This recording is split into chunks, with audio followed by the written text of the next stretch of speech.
자, 이 시간에는 이제 고대 문화를 완전히 마무리 짓겠습니다. 너무 지금 오래 끌고 있는데 사실 이제 제가 욕심이 생겨서 그래요. 여러분들한테 문화만큼 좀 잘 해줘야겠다. 기왕 문화를 배우는데 평생 마지막 배우는 문화 아니냐 이런 생각이 듭니다. 그래서 정리를 좀 잘 해주고 싶고, 그래서 불상, 조각과 공예, 그 다음에 그림과 또 글씨, 한문학, 향가, 그리고 일본으로 건너간 우리 문화, 이렇게 해서 고대 문화를 마무리를 짓도록 하겠습니다. 알겠죠? 자, 먼저 이제 불상부터 들어가 볼까요? 불상. 불교가 전래된 때가, 고구려는 372년 소설이왕 때 기억나시죠? 복습 겸해서. 백제는 4세기, 그죠? 4세기, 384년 침묘왕 1년, 동진에서 건너온 인도에 승리한 마라난타에 의해서 불교가 들어왔다. 기억나시죠? 신라는 527년이니까 6세기 법흥왕 때 비로소 공인됐습니다. 그 전에 1세기 전에 이미 이제 5세기에 들어왔었는데 이것이 공인된 게 6세기 법흥왕 때예요. 그래서 고구려에서 먼저 신라의 불교가 들어와가지고 민간인 집에서 몰래 믿고 있다가 결국은 2차돈 순교를 계기로 해서 불교를 법흥왕 때 6세기에 공인하게 됐다. 알겠죠? 그래서 4세기, 5세기, 6세기 이렇게 긴 세월에 걸쳐서 삼국시대에 불교가 들어왔습니다.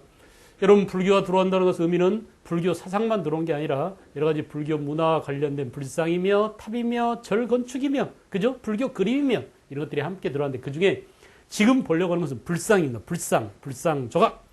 자, 고구려 불상은 연가 7년이라는 글자가 새겨진, 여러분 언젠가 제가 말씀드렸죠. 이게 명자가 금속이나 돌에 문자를 새기다 할 때 새길 명자야. 알겠어요? 새기다. 알겠죠? 그래서 연가 7년이라는 당나라의 연호가 새겨진 금동열의 입상입니다. 알겠어요? 자, 요건 뭐냐? 금동, 구리에 금을 입혀서 만든 석가열애의 서 있는 상이다. 이런 얘기입니다. 알겠어요? 그래서 고구려는 연가 7년명 금동열의 입상. 하나밖에 없으니까 반드시 외워야 되겠죠? 외워둬야 됩니다. 고구려 연가 7년명 금동열의 입상. 됐습니까?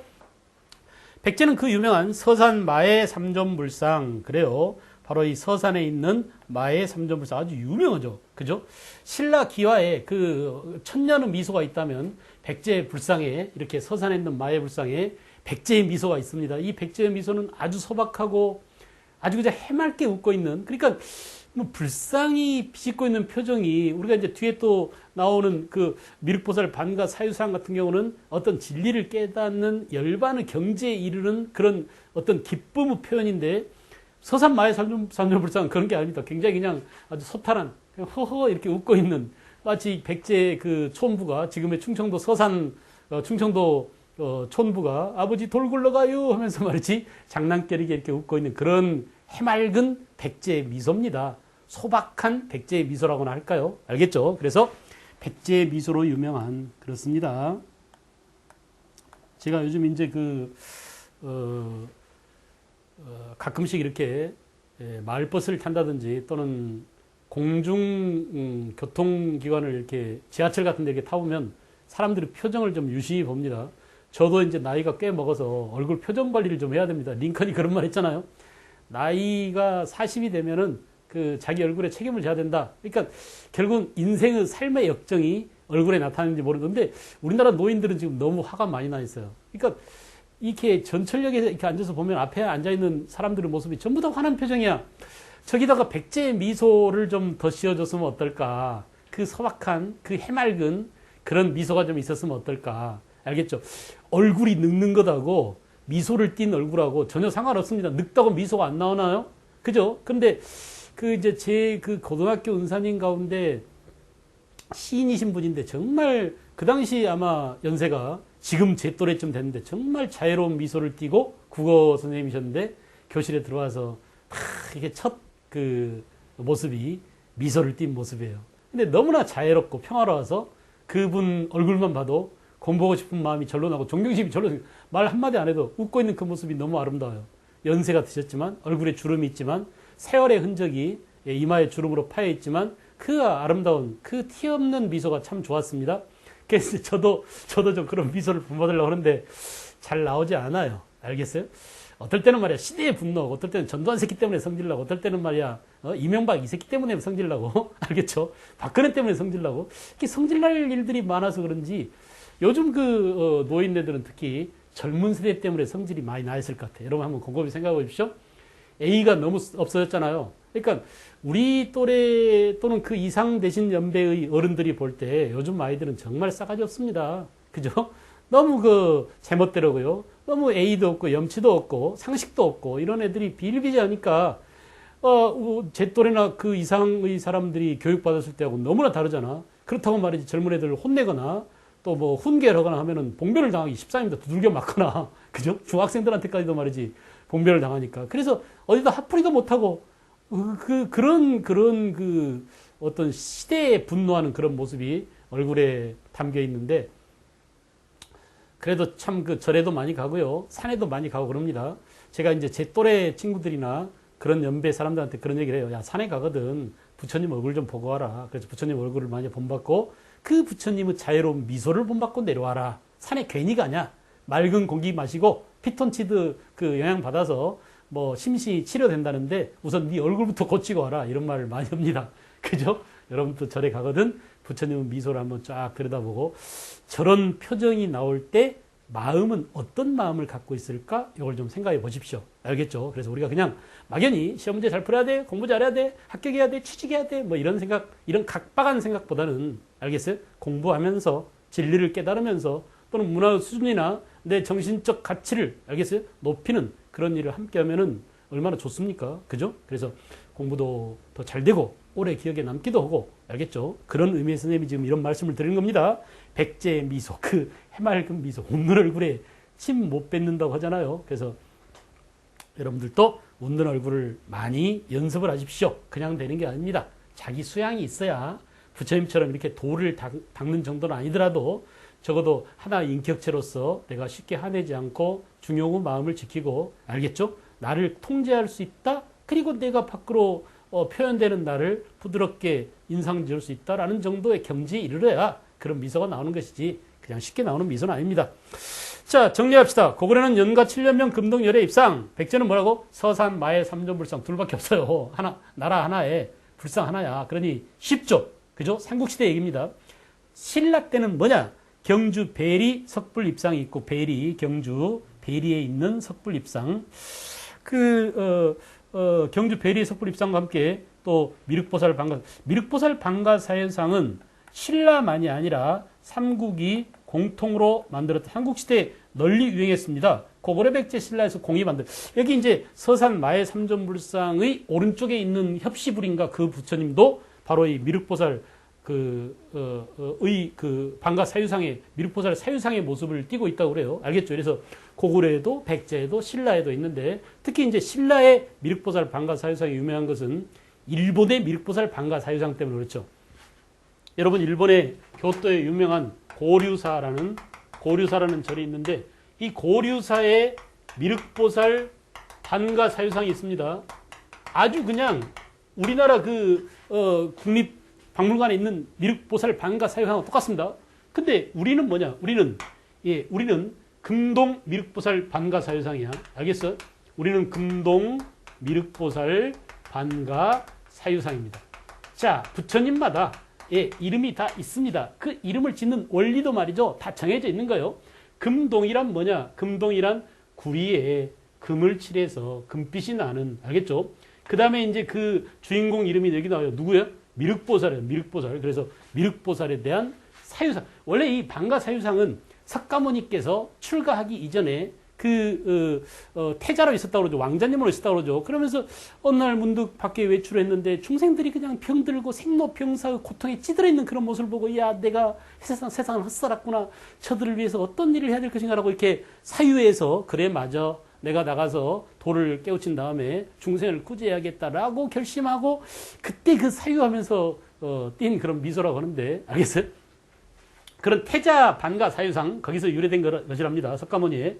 이런 미륵보살 반가 사유상인데 자, 미륵보살의 반가부좌를 튼 요거 자세히 보면은 오른발을 무릎 위로 이렇게 구부렸습니다. 이게 양쪽 앞바다리라고 하죠. 양반다리라고도 하고요. 이렇게 양가부좌를 튼 것과는 달리 한쪽만 가부좌를 틀었다고 해서 반가부좌. 그리고 사유할 때도 말이야. 이렇게 하고 마음대로 한 게 아니야. 알았어요? 이렇게 두 손을 이렇게 하고 이만큼 손을 댑니다. 그리고 제 미소가 좀 비슷한가요?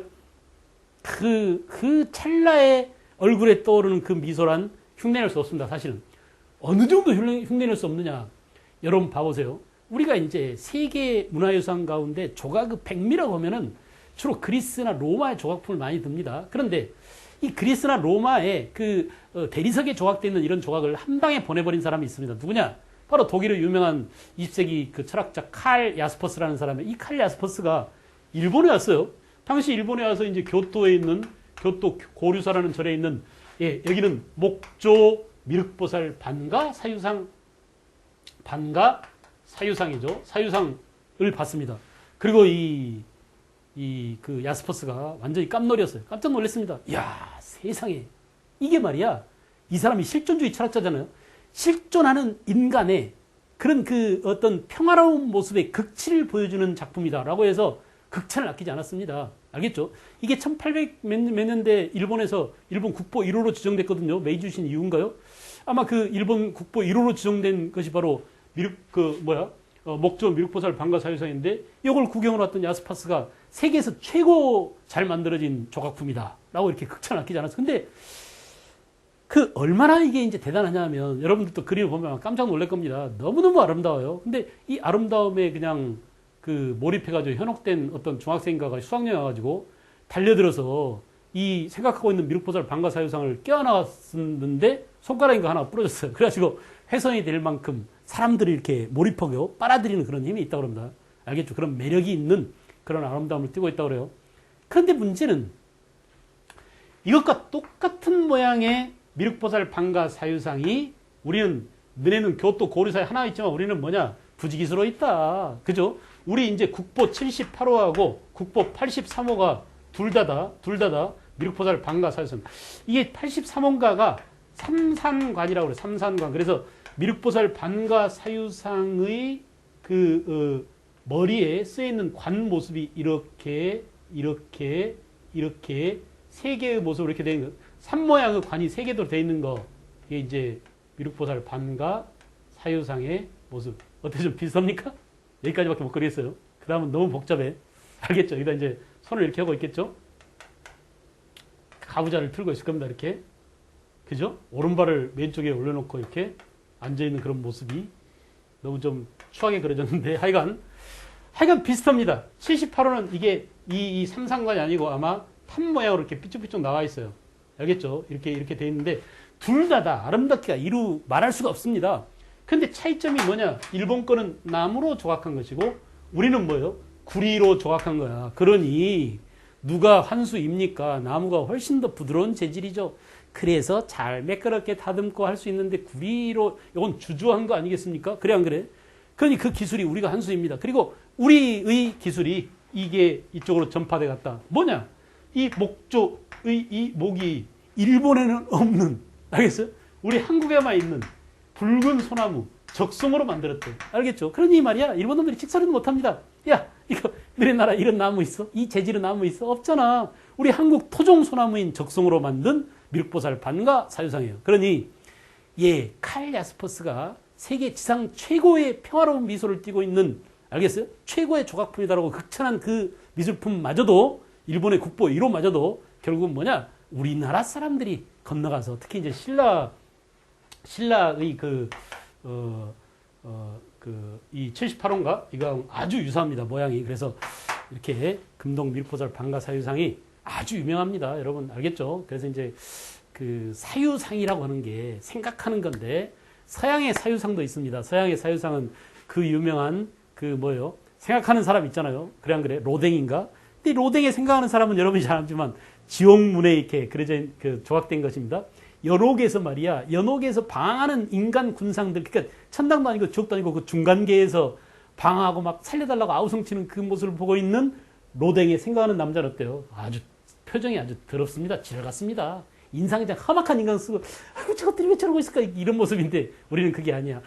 이 중생을 구제할 묘법이 떠올랐어. 알겠어요? 그 깨달음의 그 기쁨에 가득 찬 평화로운 모습, 이런 것들이 조각되어 있으니 그야말로 우리가 얼마나 좋은지 알만하죠. 그러니까 여러분 보세요. 싸이가 말이야 말춤 춰가지고 막 세계를 한다는데 이런 것들은 우리 밑바닥부터 수천 년부터 내려온 시간적 전통과 우리 밑바닥에부터 그 쌓여 올라온 이런 내공들, 우리 오래된 역사로부터 나오는 문화적인 힘, 이런 것들이 최종적으로 나와서 김연아나 또는 누군가 소년제나 또는 뭐 싸이의 말춤이나 이런 것들이 나와서 세계를 감동시키는 겁니다. 알겠죠? 그래서 어떤 한 사람은 재능이라기보다는 이 우리 민족의 어떤 유전자가 여러분들한테 다 있을 겁니다.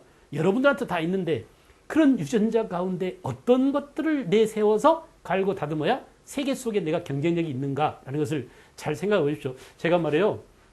역사를 가르치면서 초등학생부터 대학생까지 이렇게 다 가르쳐봤는데 초등학생 녀석들은 말이에요. 그런 유전자가 분명히 살아있는 게 막 팔딱팔딱 보여요. 어떻게 저렇게 초등학생이 저렇게 기발한 생각하지? 와, 저는 저 녀석 생각봐 정말 기발하네? 이렇게 하는데 이게 초등학교 5학년, 6학년만 넘어가 버리면 애들이 메가리가 점점 없어져. 맨날 엄마가 시키는 대로 합니다. 하원 가라면 가고, 오라면 오고, 전화 받아. 요번엔 어디 가서 몇 호차 기다려. 타가지고 봉고차 타고 또 어디 가. 이게 완전히 그냥 애들이 짐짝 취급받습니다. 그래갖고 중고등학교를 그런 세월을 지나잖아. 고3 애들 보면 말이에요. 메가리가 하나도 너 어느 대학 갈래? 모르겠어요. 글쎄요. 점수 나오면요. 그때가 봐야죠. 이게 뭡니까, 이게. 이게 우리나라 교육이. 우리가 갖고 있는 역사적으로, 문화적으로, 알겠죠? 아주 좋은 전통, 우리가 받은 유전자를 그냥 다 말살시키는 그런 나쁜 교육을 우리가 실시하고 있는 거야. 알겠어요? 그래가지고 말이야, 지금도 내가 이런 얘기 하고 있으면, 선생님 빨리 진도나 나가세요. 빨리 시험 문제 나오고 찍어주세요. 하는 녀석들은 전부 다 병든 놈들입니다. 그런 바이러스가 이미 감염된 놈들이에요. 알겠죠? 그렇게 교육받아가지고 도대체 뭘 할 겁니까? 예? 뭘 할 겁니까? 국정원, 그렇게 들어가기 어렵다는 국정원 시험 봐가지고 가서 댓글 알바질이나 하고 쪽팔리게 말이야. 여러분 생각해보세요. 국정원이면 나라 최고의 첩보기 기관 아닙니까? 근데 그게 말이야 댓글 알바하고 있다고 생각해봐. 공무원 시험 봐가지고 댓글 알바하라고 공무원 시험 봤어요? 여러분이 그렇게 썩빠지게 공부해가지고 그 알바짓이나 하려고 말이지 이렇게 우리가 그 어려운 공무원 시험 보고 그럽니까? 아니잖아요. 이게 우리나라 교육이나 우리나라 제도나 시스템이 썩어 먹었다는 얘기입니다. 이거 다 뜯어 고치자고 지금 온 국민이 들고 나서 정치 좀 개혁해라. 교육제도 좀 고쳐라. 알겠죠? 경제 민주화하자. 이런 주장이 지금 나오고 있는 거 아닙니까? 그래 안 그래? 그래서 여러분들이 정신 차려야 됩니다라고 말하기에는 제가 부끄럽습니다. 어른들이 부끄럽습니다. 어른들이 이거 못 고치고 말이죠. 이런 시스템이나 이런 제도나 이런 환경을 여러분한테 계속 물려준다는 것은 정말 창피한 노릇입니다. 알겠죠? 그래서 저희들도 노력하겠습니다. 여러분들도 잘 노력해서 알겠어요? 내가 어떻게 가야 내 바른 길을 갈 수 있는 것인지 나의 미래와 또 나의 후손들의 미래에 대해서 우리는 뭘 남기고 뭘 해야 될 것인지를 고민해 보세요. 우리 조상들이 남긴 이 빼어난 세계의 자랑에도 결코 뒤지지 않는 그야말로 이런 문화적 유산을 알겠어요? 물건으로만 받지 않고 우리 몸속에 유전자로 전달받았는데 이 유전자를 교육이라는 게 말이에요. 유전과 환경 두 가지가 작용해야 돼. 좋은 유전자가 있어도 환경적으로 이게 나빠버리면 유전자가 제대로 자라지 못합니다. 유전과 환경이 교육의 핵심 아닌가요?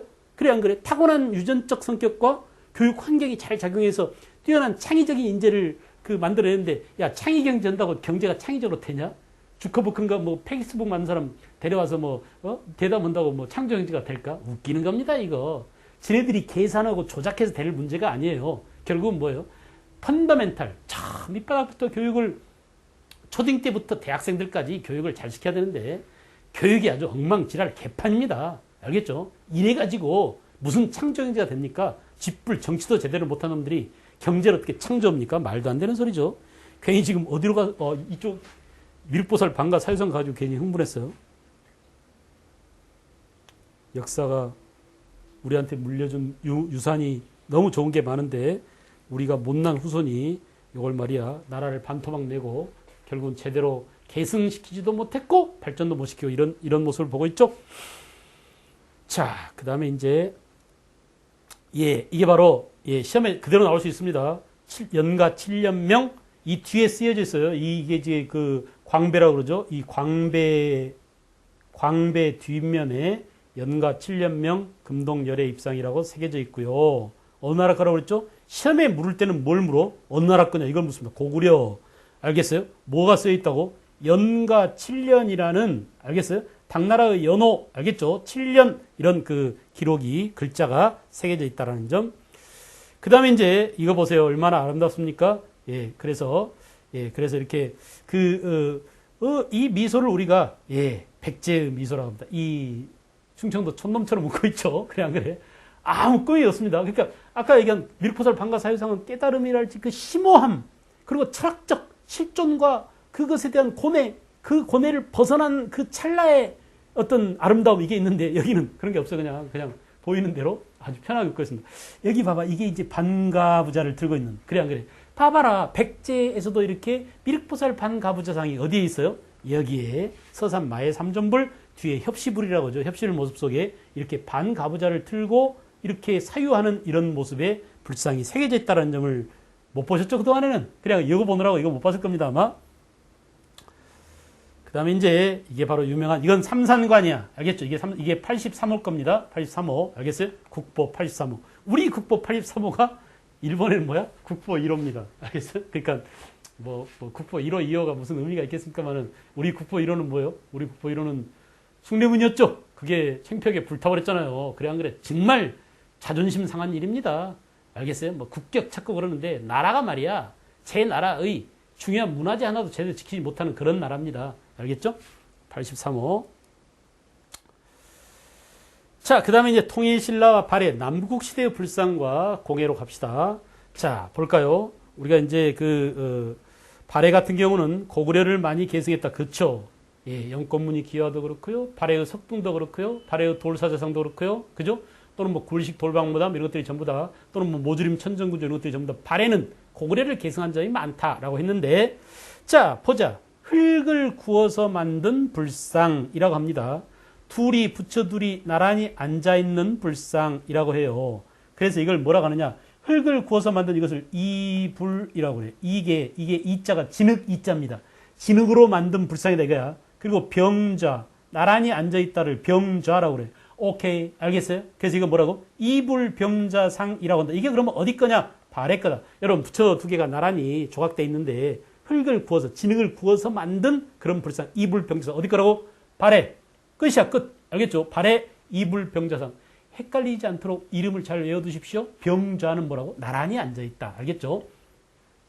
그 다음에 이제 통일신라의 불상은 그 이름도 유명한 석굴암의 본존 불상입니다. 물론 석굴암 안에 들어갈 때의 여러 조각들, 사천왕상, 그죠? 또는 뭐 인왕상, 또 안에 들어있는 팔부중, 그죠? 협시불 이런 모습들이 전부 다 빼어난 하나의 부조 조각품이지만 그 중에 조각의 정수는 뭐냐? 석굴암 본존불입니다. 그야말로 말로 표현해서 어떻게 화강암으로 저렇게 아름다운 선을 조각할 수 있을까? 라고 할 수 있을 만큼 뛰어난 그런 불상 조각이라고 볼 수 있어요. 알겠죠?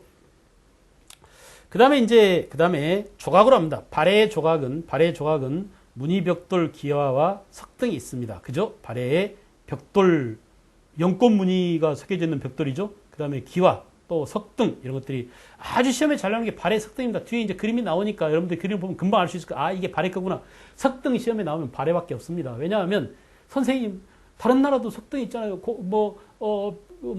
고려시대도 있고 조선시대도 있을 텐데 왜 하필이면 발해만 나올까요? 물론 석등은 많이 만들어집니다. 절을 세울 때마다 절 앞에 석등을 만들잖아요. 되게 대웅전 앞에 석등이 있습니다. 그죠? 그 석등은 그 안에다 불을 켜기 위한 거잖아. 그래 안 그래? 그럼에도 불구하고 그런 석등에 비해서 빼어나게 아름다운, 빼어나게 조형미가 뛰어난, 알겠죠? 그런 석등이라야 국사책에 실립니다. 알겠어요? 그래서 발해의 석등이 시험에 나오면 발해의 석등이 시험에 나온다. 알겠죠? 기타 이제 불상이 아닌 통일신라 조각으로서 무열왕릉 비의 받침돌, 그죠? 무열왕릉 비의 받침돌, 이것을 귀부라고 해요. 귀부, 거북 구자를 써서 귀부라고 하죠. 그리고 그 무열왕릉 비의 탑 꼭대기에 있는 조각품을 이수라, 이무기가 꿈틀거리는 모습에 여러분 되게 이제 탑의 모양을 보면 이렇게 되어 있습니다. 이게 거북이가 이렇게 그 탑을 지고 가는 모습이죠. 이 거북이라고 보세요. 이게 거북이가 이렇게 조각이 되어 있습니다. 거북이가. 그죠? 그리고 탑을 이렇게 지고 가고 있고, 이제 글자가 써 있겠죠. 저 태종 무열왕이 어쩌고 써 있을 거 아니에요? 여기 이제 또 이무기가 이렇게 또아리를 들고 있는 그런 모습. 그래서 이걸 뭐라고? 이수. 이걸 뭐라고? 거북이 부분, 귀부. 이렇게 얘기하는데, 이거 일본 놈들이 없애버렸어요. 이 비석 내용을. 그래서 이게 없어지고 지금은 얘하고 얘만 나와 있는데 이 조각이 아주 사실적이고 뛰어나다 이런 얘기입니다. 오케이. 통일신라 시대의 무열왕릉 비의 받침돌과 탑 꼭대기 부분에 있는 이수 부분. 그죠? 그 다음에 불국사의 석등. 그렇습니다.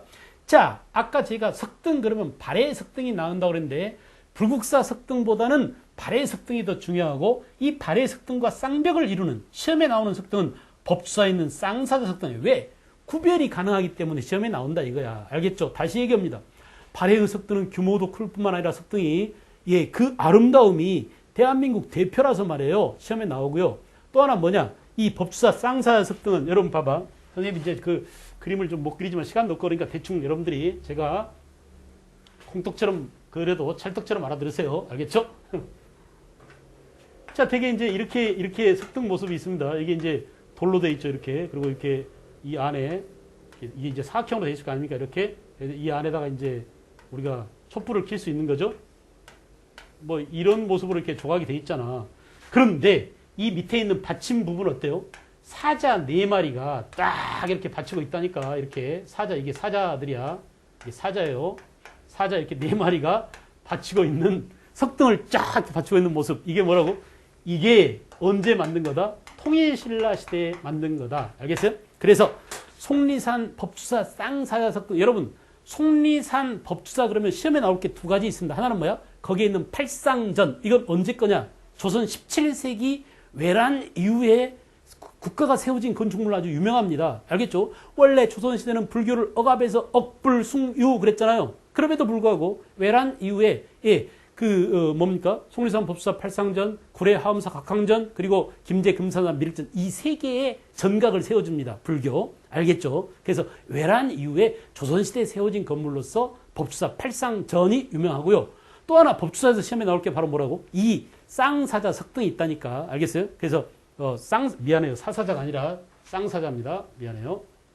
쌍사자니까 사자 2마리가 이렇게 알겠죠? 받치고 있는 그런 모습이에요. 사자처럼 보이지 않고 주새끼처럼 보이지만 여러분들이 널리 사자로 이해해 주세요. 쌍사자. 통일신라 시대 쌍사자 석등. 어디 거라고요? 그렇습니다. 법주사. 속리산 법주사 쌍사자 석등. 구례 화엄사에는 사사자 3층 석탑이 있죠. 선생님이 잠깐 착각했었습니다. 그래서 여기는 쌍사자예요. 쌍사자 석등. 자, 그 다음에 이제 공예 그러면 발해의 공예는 자기공예가 유명합니다. 그래서 발해자기 해가지고 이 발해자기의 특징은 가볍습니다. 아주 가볍고 광택이 뛰어난 걸로 유명합니다. 오죽하면 당나라가 가져갔을까요? 당나라도 세계적인 당나라의 공예품이 있었습니다. 자기공예. 그래서 그 당시 당삼채가 아주 유명했었죠. 근데 당삼채로 유명한 자기의 본고장이라고 볼 수 있는 중국이 우리 발해의 자기를 수출해 갈 만큼 발해는 자기 공예가 뛰어났다. 됐습니까? 그 다음에 통일신라 시대 공예 기술로서는 금속공예 뭐예요? 동종. 제가 에밀레종 얘기할 때 얘기했죠. 성덕대왕 신종. 그래서 상원사종이 우리나라에서 가장 오래된 최고 애꽃자입니다.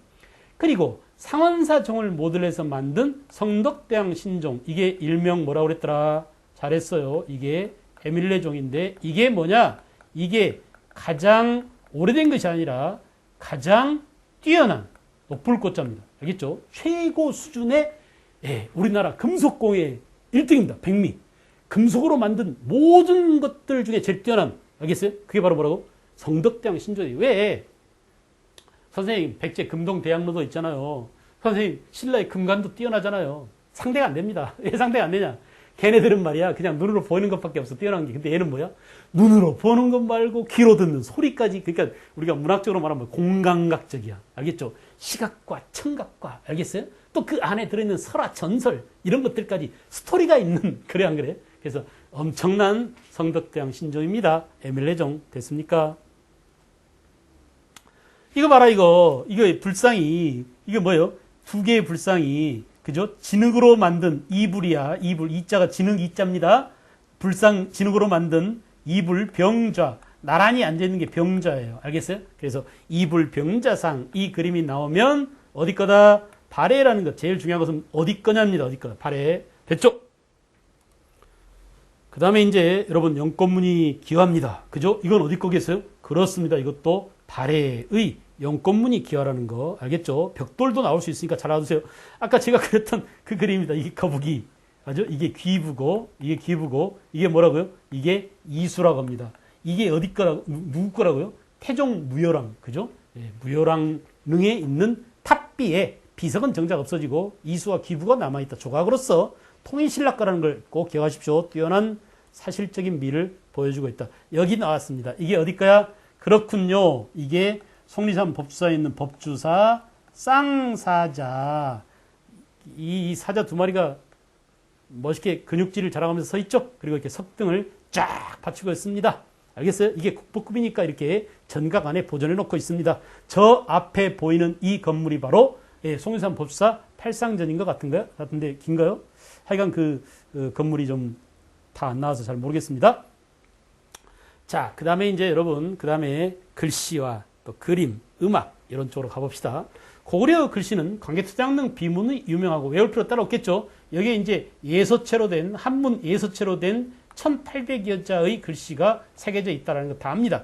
신라는 글씨로 유명한 사람이 김생, 그죠? 아주 굳세고 이게 직선적인 그런 글씨를 썼다고 그래요. 신라 김생. 이름만 좀 기억해 두십시오. 신라 사람이라는 거.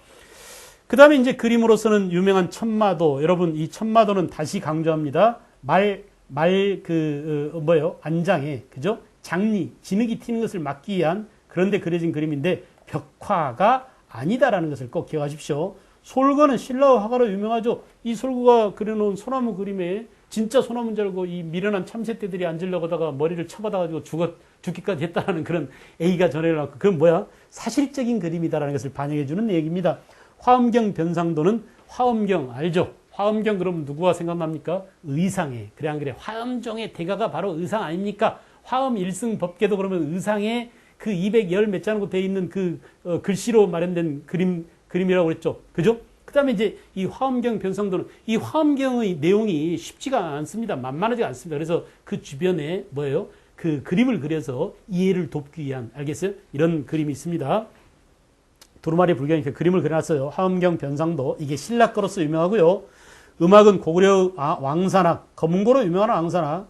집이 하도 가난해서 남들은 다 명절 때가 돼가지고 설날에 여기저기서 떡방아 찢는 소리가 나는데 그 집만 떡방아를 안 찢어. 쌀이 있어야 방아를 찢지. 그래서 할 수 없이 이 백결 선생이 뭐예요? 알았다. 내가 방아 소리를 연주해주게 해가지고 덩덕쿵 이렇게 가야금으로 방아 찢는 소리를 냈다지 않습니까? 옷이 하도 누덩누덩 해가지고 100번이나 꿰매 이어서 이 백결 선생이라는 별명이 생겼다고 하잖아요. 그래 안 그래? 그 다음에 이제 신라의 가야의 가야금이 우륵에 의해서 신라로 전파되어 왔다. 알겠죠? 그래서 우륵, 백결, 왕산악 이런 사람들을 기억하십시오. 고구려 왕산악, 그 다음에 백결, 신라, 가야의 우륵 이름을 좀 기억하시고요.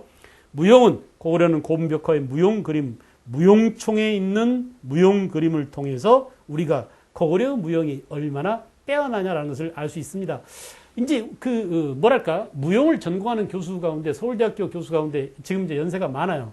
지금도 현직으로 이제 어떤 큰 국가적인 제전이나 또는 뭐 민중 제전 이런 게 있으면 아직도 나오셔서 공연을 하고 그런 분인데, 그 이애주 교수라는 분이 말이죠. 그 고구려 무용총 벽화에 있는 그 그림을 보고, 야, 이거 대단하다. 우리 한국의 전통 춤의 특징이 거기 다 나타나 있다. 그러니까 우리 전통 특징은 그 발 뒤꿈치를 살짝 드는 버선을 신고 버선 뒤꿈치를 살짝 드는 그 미와 그 다음에 손끝을 이렇게 쫙 구부려서 날아갈 듯 펼치는 그런 데서 오는 미가 있다. 제가 비전공자니까 이해를 해 주십시오. 하여간 나라마다 특징이 있잖아요. 그러니까 동남아시아나 주로 뭡니까? 그 남태평양 여러 섬들에 있는 그런 하와이 이런 데는 어때? 굉장히 막 손을 베베 꼽니다. 그리고 허리를 아주 요란스럽게 흔들어대죠. 그게 그들의 춤의 전통이야. 알겠어요? 근데 우리는 그것보다는 발뒤꿈치와 그리고 몸 전체의 동선 그리고 하게 날아가는 그런 모습, 알겠죠? 이런 데서 나오는 그런 유려한 그런 미가 바로 그 한국의 춤의 특징이라고 하지 않을까요? 조지훈님의 시 승무에서도 그런 모습이 보이죠. 그죠? 여러분들이 상상을 해보십시오. 그 다음에 신라는 노래와 춤을 즐긴 화랑. 그렇습니다. 화랑은 교육단체이자 청소년 결사인데, 무술도 또 함께하면서 또 음악이나 명산대차를 찾아다니면서 시도 읊고 노래도 부르고 춤도 추고 하면서 국가 정신을 기르고 또 청소년기에 이렇게 정신 세계를 강화시키는 교육적 기능을 강화시키는 그런 역할을 했었다. 그 다음에 이제 그 고구려에 강개토대왕 비문이 나옵니다. 탁본이니까 여러분들이 글자 모습은 읽을 수 없겠지만 이런 그림이 나오면 강개토대왕 비문이다라는 걸 알아두십시오. 1800여 자의 예수처로 돼 있다라고 했어요. 이게 이제 유명한 천마도입니다. 알겠죠? 말안장, 흙바지에 새겨진 천마도다라는 거 알겠어요? 신라의 건국설화와 관련된 이거 보세요. 이 발뒤꿈치의 모습, 그죠? 이 소매에 이렇게 착착 그 휘광기벼 그 날리는 동선 이게 실제로 지금도 그 사용되고 있는 춤 모습이라고 합니다. 그러니 대단합니다. 이 그 복식사에서는 말이야 이거 가장 세련된 일명 땡땡이 가라 그런데 가라 땡땡이 이게 전부 다 일본에서 온 말이죠. 우리는 이제 물방울 무늬 이렇게 표현합니다. 알겠어요? 이런 것들이 아주 최고의 세련된 그런 그 어떤 의상 디자인이라고 그래요. 기타 이제 한시로는 유명한 황조가 있습니다. 이거 누가 지은 겁니까? 고구려의 고주몽의 아들인 누구야? 유리왕이 지었다고. 유리왕이 부인이 뭐 유명한 부인이 두 명 있죠. 그 당시에 이제 미하고 치가 있는데 제가 그 둘 중에 어떤 사람이 중국에 샀는지 모르겠는데 아마 미일 것 같아. 치일 것 같아. 치. 그래서 중국에서 온 여자 치하고 토종 미하고 이렇게 데리고 있었는데 이 토종이 중국 여자를 계속 미워해. 근데 유리왕은 중국 여자가 좋은 거야. 둘이 사랑을 나누고 있는데 그냥 하도 모아먹어 해가지고 중국 여자가 도망가 버렸어. 그래서 유리왕이 막 쫓아갑니다. 치야 어디 가냐면 쫓아갔는데 못 만났어요. 이미 본국으로 도망가 버렸어.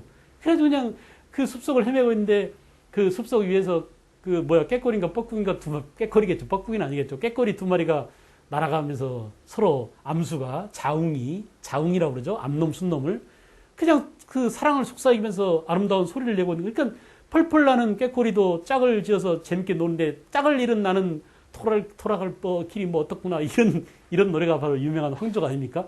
우리나라의 고대 시 가운데 가장 오래된 것은 바로 고조선 때 그 누굽니까? 백수강부가 강물에 빠져 죽은 그죠? 공무도화가가 있죠. 공무도화가 광리자공가 뭐 이름은 생각났는데 누가 지었는지는 모르겠어요. 하여간 그 공무도화가 이후에 이렇게 황조가 고구려의 황조가입니다. 고구려. 그다음에 을지문덕의 오원시, 여수장 우중문시죠. 알겠죠? 그래서 적장 그죠? 수나라의 장수 우중문을 조롱하는 좀 있으면 너 다 죽어 임마 네 공이 높은 줄 이미 알았으면 그만 만족하고 돌아가는 게 좋지 않을꼬 하고 이렇게 적장의 의중을 떠오면서 살짝 약 올리는 그러고 나서 이제 걔들 만나고 빠져나오잖아요. 을지문덕이. 그래가지고 나중에 이제 걔들 유인작전 해가지고 살수해서 그냥 완전히 개죽음시킵니다. 2,700명 이외에 살아 돌아간 놈들이 30만 명 중에 2,700명 살았다고 진해 역사책에 진해들이 써놨으니까 믿을 수밖에 없죠. 알겠죠? 그 적장 우중문입니다. 우문술 우중문 그랬죠? 그 다음에 이제 그 민중의 노래로서는 구지가 이건 가야의 그래 안 그래 가야의 그 수루왕을 모시는 그런 노래입니다. 그래서 구지봉에 올라가서 거부가 빨리 머리를 내밀어라 안 나오면 너 살만 먹으리 뭐 이런 노래 있죠. 노동요이면서 하나의 그 어떤 종합예술과 관련된 무속신앙과 관련된 그런 노래라고 해소곡 그리고 정읍사도 백제 겁니다. 백제 정읍사 여러분 다 알죠? 정읍사 달아 높이곰 도다샤 어기야 머리곰 비치오시라 아으 다롱들이 그래 안 그래? 우리나라의 정서가 그 안에 다 있습니다. 이미 행상 나갔어요. 근데 그 이미 진대를 디데올세라 우리 국어 선생님이 중학교 때인가 그거 설명해 주면서 이 진대가 말이야 아주 묘한 거야 하면서 아주 에로틱한 얘기를 해줬습니다. 혹시 생상 나간 우리 남편이 나쁜 여자 만나가지고 어떤 뭔가 잘못을 저지르지 않을까 이렇게 해석할 수도 있고 또는 그야말로 진대란 웅덩이에 빠질 수도 있고 뭐 이런 여러 가지로 해석해 주는데 그 선생님이 우리한테 야한 얘기를 안 야하게 해주느라고 고생했던 그런 모습이 떠올라서 갑자기 막 웃음이 나네요. 정읍사 아주 우리 민중들의 깊은 저변에 담겨 있는 우리 고유한 정서죠. 그게 그죠? 그 다음에 이제 향가는 불교가 들어온 이후에 주로 승려나 화랑도 등에 의해서 향가가 많이 유행했고요. 화랑에 대한 사모의 감정, 이거 뭐야? 찬기파랑가 이런 것들입니다. 찬기파랑, 기파랑이 바로 화랑 이름이죠. 찬기파랑가.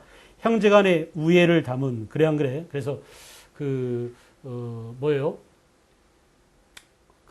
제망매가 같은 거, 그죠? 제망매가 누이를 잃고,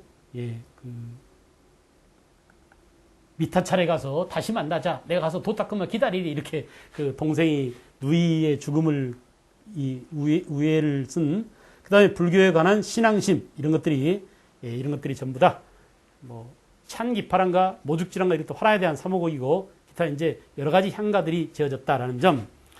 그다음에 설화 문학은 에밀레종 설화 제가 지난번에 성덕대왕 신종 얘기하면서 말씀드렸습니다. 어린애를 삶았다고요. 설신여 이야기, 효녀 지은 이야기 여러분들이 이거 전부 다 중고등학교 국어 시간에 전부 다 배웠던 내용들이니까 제가 따로 설명드리지 않아도 알 겁니다. 발해의 한문학은 사륙변여체로서 사륙변여체란 중국의 남북조 시대 남조에서 유행했던 것입니다. 네 자와 여섯 자의 글자를 맞추면서 앞에 네 자 뒤에 여섯 자의 끝자 운자를 맞춰야 돼요. 그러니까 이게 굉장히 머리를 많이 써야 되는 형식미를 강조하는 그런 것이에요. 그것이 이제 발해에서도 유행했고요. 정혜공주, 정효공주의 묘지석이 있습니다. 또 양태사의 이 양태사는 아주 유명한 사람이죠. 그 양태사가 일본에 이제 사절로 가가지고 그 사절이 한번 가면 뭐 한 6개월 정도 있습니다. 그래서 갈 때는 이제 겨울에 북서풍을 이용해서 가고 다시 여름이 되어야 남동풍, 동남풍 이런 바람을 이용해서 발에까지 바람이 밀어주잖아. 기다려야 됩니다. 그 사이에 이제 얼마나 6개월 동안 집 떠나 있어 보세요, 여러분들. 남자들은 군대가 있어 알잖아. 그래도 군대가 있다가더라도 되게 6개월 만에 한 번씩 집에 갑니다. 되게 외박을 가든지 뭐 휴가를 가든지 그래 안 그래?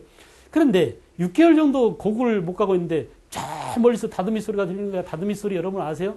이렇게 빨래를 옛날에는 지금처럼 세탁소에 맡기지 않고 일일이 집에서 전부 다 이제 대리미질을 했습니다. 대리미질 하기 전 단계로 풀을 먹여 이불 같은 거 이렇게 그 한복 같은 개 가지고 빳빳하게 만들기 위해서 풀 먹인 다음에 얼추 마르면 다시 그걸 개 가지고 두들겨 팹니다. 몽둥이로. 알겠죠? 이 다듬이 돌에다 놓고 다듬이 방망이로 패는데 둘만 패면 재미가 없어요. 둘만 패면 다다다다 나오는데 앞에 딸하고 또 어머니하고 또는 뭐 시어머니하고 며느리하고 이렇게 앉아서 4명이 팹니다. 그러면 그냥 이게 패는데 말이에요. 이게 감정이 실리는 거예요. 알았어요? 그래서 며느리가 시어머니에 대한 감정 또는 시어머니가 며느리에 대한 감정 이런 때 실린 것 같아. 내가 볼 때는. 그래가지고 다다다다다다 때리면 말이죠. 두들기는 소리가 경쾌하고 멀리 이 달빛이 교교한데 말이에요. 이런 다듬이 방망이 소리가 여름에 들리면 아주 기가 막힙니다. 알겠어요? 그런 것을 일본에서 들은 거야. 그러니 발해 사람인 양태사가 일본에서 다듬이 방망이 소리를 듣고 얼마나 고향 생각이 나겠습니까? 알겠어? 그래서 고향 가고 싶은 마음 한량 없는데 말이야. 이 밤중에 다듬이 소리를 들으니까 정말 고향 소식을 듣는 것 같구나 하면서 쓴 게 바로 다듬이 소리라는 유명한 시입니다. 여러분 다 알 거예요. 교과서에 나오는 내용이니까. 그죠? 그 다음에 이제 삼국문화의 일본 전파가 나왔습니다. 삼국문화의 일본 전파도 비교적 시험에 잘 나오는데, 우리가 이제, 우리가 먼저 이제 큰 대강을 좀 알아두자면, 자, 고구려 백제 신라, 삼국의 문화가, 그죠? 고구려의 문화, 백제의 문화, 신라의 문화가 각각 일본에 건너갑니다. 알겠죠? 각각 일본에 건너가서 일본에 가서 종합되어집니다. 그 종합된 문화가 무슨 문화냐? 아스카 문화라고 그래요. 알겠어요? 아스카 문화라고 하는데 이 아스카가 일본 놈들이 아스카를 쓸 때는 이렇게 쓴답니다. 이렇게. 이게 여러분 플라잉 할 때 날다 할 때 비자야. 비행기 할 때 비자입니다. 알겠죠? 날 비자. 우리 중학교 때 선생님, 우리 이제 중학교 때 한문을 따로 한 과목으로 배웠는데 이 선생님이 이런 거짓말을 친 거야. 이 선생님 거짓말을 지금도 잊지 못합니다.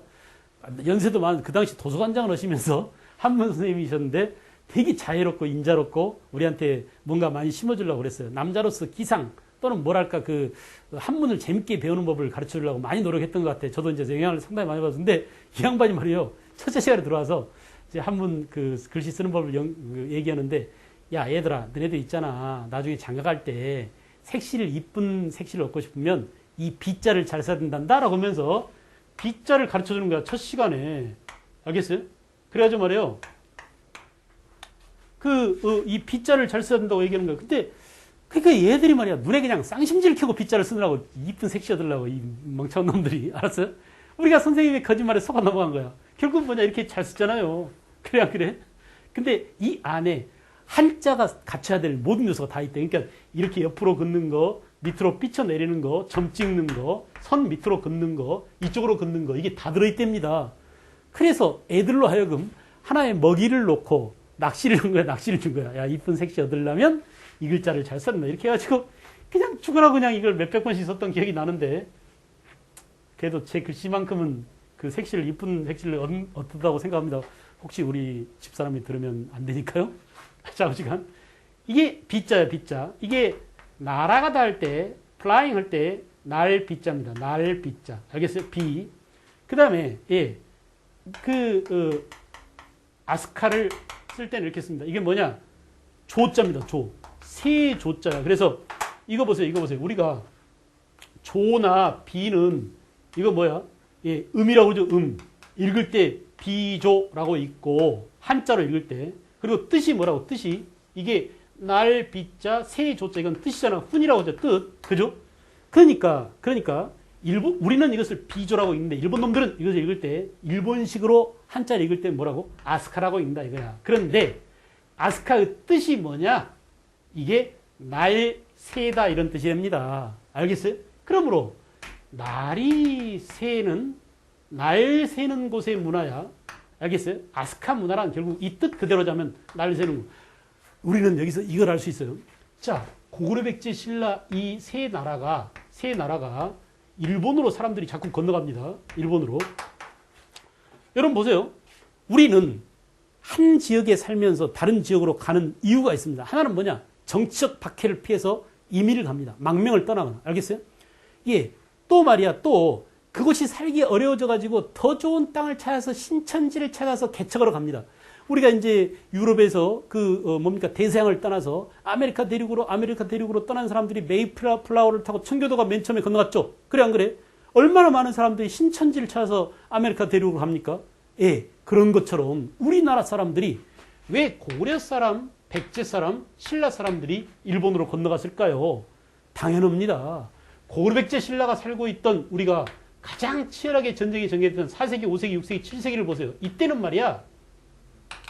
삼국이 엄청나게 싸우고 있는 삼국의 쟁패기라고 볼 수 있습니다. 그죠? 우리가 이제 삼국투쟁기를 5세기, 1기, 6세기, 2기, 7세기, 3기 이렇게 나누잖아. 그래 안 그래? 그런데 그 이전에 이미 4세기 백제가 주도권을 행사할 때부터 예, 이렇게 백제는 신천지를 타서 야, 안 되겠다. 더 좋은 땅을 찾아가자라고 건너간 사람들이 많았어요. 우리가 백제의 건국 설화를 보면은 그죠? 온조가 한강 유역의 도읍을 정하고 거기다가 이제 한성백제, 온조백제를 차렸다면 그 형인 비류는 인천에 가서 농사 짓다가 아이고야 바닷물이 짜가지고 농사가 완전 개판이네. 야 우리 죽어버리자 하고 자결 했다는데 이게 순 거짓말이다 이거야. 이때 비류가 건너가서 일본 뭐요? 북큐슈 지방으로 갔다. 알겠어요? 자 이거 보세요. 이렇게 백제 사람들이 일본에 건너가면 여기 이제 백제는 일본에 건너가서 규슈로 갑니다. 규슈. 알겠죠? 그 다음에 예. 고구려 사람들은 주로 이 청진항 부근 여기를 출발해서 어디로 오냐면 스루가 지방, 이 스루가로 오는 이 백길이 굉장히 편하답니다. 그러니까 지금도 말이야 북한산 담배 껍질이며 북한산 뭐 술병이며 이런 것들이 그냥 자연적으로 많이 오는 게 스루강이래. 왜냐하면 이쪽 해류가 그냥 내막해도 이쪽으로 올 만큼 바닷물 흐름이 뗏목만 떼어놓으면 바로 여기로 도착한대요. 옛날에 우리나라에 90년대 중반인가 북한에서 의사 일가족이 탈출해서 14명인가가 도망갔습니다. 배를 타고. 그 의사 이름이 김만철 씨야. 알겠어요? 김만철 일가가 탈출했는데 그때 이 스루가 항으로 탈출했습니다. 그냥 뗏목이 태워져가지고 일가족이 여기까지 그냥 온 거죠. 알겠죠? 그리고 이제 여기에 또 오카야마라는 곳이 있고 오카야마. 그리고 그 밑에 아스카가 있어. 아스카. 그래서 자 되게 신라는 오카야마 쪽으로 그 다음에 백제는 이쪽 규슈 쪽으로 알겠죠? 이렇게 해서 말이죠. 이렇게 해서 고구려 백제 신라 문화가 전부 다 일본으로 가가지고 전부 어디로 가느냐? 아스카에서 다 만납니다. 왜 사람들은 일본에 건너가서 아스카로 갔을까요? 그 당시 저 멀리 바이카로 쪽에서 건너온 우리 민족의 조상들 알겠죠? 또 중국에서 건너온 사람들 또 동이족 가운데 중국에 건너갔다가 이쪽으로 온 사람들 전부 다 한반도에 와서 딱 막힙니다. 한반도 동쪽에 넓은 태평양인데 과연 이 태평양 쪽으로 가면 또 뭐가 있을까 해서 그걸 뚫고 건너온 사람들이 있었으니 그게 바로 해가 뜨는 것이 바로 뭐야? 날 새는 곳 아닙니까? 그게 바로 뭐라고? 아스카라니까 아스카. 이 날 새는 곳이라고 쓰지 못하고 날 비자를 쓰고 새 조자를 써가지고 뭐라고? 비조라고 써놓고 지네들이 읽을 때는 뭐라고 읽는다고요? 아스카라고 읽는다. 이거 아스카. 오케이. 그래서 고구려, 백제, 신라의 문화가 모조리 다 어디로 뭉친다? 아스카 문화에서 다 만난다 이거야. 그러니 우리는 아스카 지방에 가면은 고구려 문화도 백제의 문화도 신라의 문화도 그 잔재들이 짬뽕된 종합된 그런 문화를 아스카 문화에서 만나서 결론 내립시다. 삼국 문화는 어느 문화에? 일본 아스카 문화에 영향을 줬다라고 보면 되겠죠. 그런데 그 뒤에 통일신라 시대가 되면 말이에요. 이제 통일신라 때가 되면 삼국시대는 우리나라의 삶이 어려운 전쟁 아수라장 속에서 살기 힘든 이 한반도 주민들이 이걸 일본 사람들이 뭐라고 하냐면 도레이랍니다. 이 도자가 뭐냐? 건널 도자야. overcome 이런 말이에요. 알겠어요? 네. 건너서 왔다 이거야. 온 사람들이죠. 이렇게 한반도로부터 건너온 사람들입니다. 사람이 건너오면 혈액탄을 건너오겠죠. 사람이 건너오면 뭐가 옵니까? 문화가 옵니다. 제가 언젠가 말씀드렸죠. 문화란 인간이다 이거야. 문화가 혼자 청동기 문화가 만주지방에서 혼자 옵니까? 아니잖아요. 청동기를 가진 사람들이 비파형 동검을 쓰던 사람들이 그 비파형 동검을 들고 오잖아. 사람이 오니까 문화가 따라오는 겁니다. 백제의 문화가 일본에 건너갔다라는 얘기는 백제의 문화가 혼자 가는 게 아니라 백제의 뭐예요?